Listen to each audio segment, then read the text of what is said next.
Good afternoon, my name is Paul Williamson. I'm the Director of Strategy and Commissioning Support for the Young People's Learning Agency.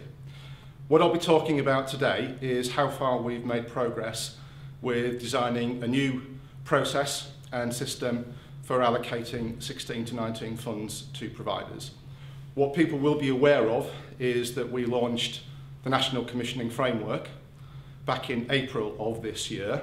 However, following the general election, we've withdrawn the National Commissioning Framework on the instruction of the Secretary of State, and we have started work on developing new processes and approaches. On the 19th of July, the Secretary of State wrote out to many elements of the sector and essentially said that he needed to apply some different policy principles to this, and in particular, greatly simplifying the process, making sure that providers could operate as independent entities and making sure that funding followed the learner. So it would be a far less bureaucratic approach than had been planned in the past.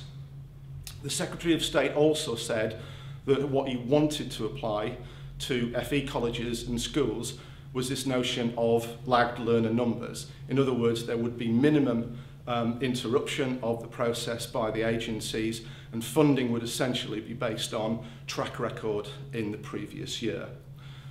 Until the Education or Schools White Paper is launched and published, maybe later on this year, we're not able to make any firm publication of the funding allocations guide.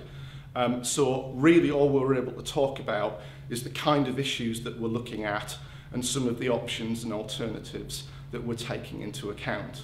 Although we're not able to do formal consultation, we have involved all elements of the sector, including the Association of Learning Providers, to test out our ideas and options and alternatives on that.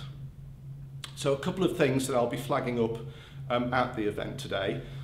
Firstly, the letter from the Secretary of State said that the lagged approach would apply to schools and colleges, but what we've been looking at is whether or not we can achieve consistency across the sector and apply the lagged approach to independent providers. So we will be thinking about some of the options and alternatives there. The other thing that we have been looking closely at is whether or not we're going to apply the approach of a minimum contract level or minimum contract value. So what I'll be saying is that we'll be taking into account the pros and cons there prior to putting forward proposals to the Secretary of State. This may be a little bit frustrating. We've done all we can in the time scale that we've got, and what we will commit to is as soon as we have got the go-ahead from the Secretary of State, we will come out and brief providers across the country. Thanks.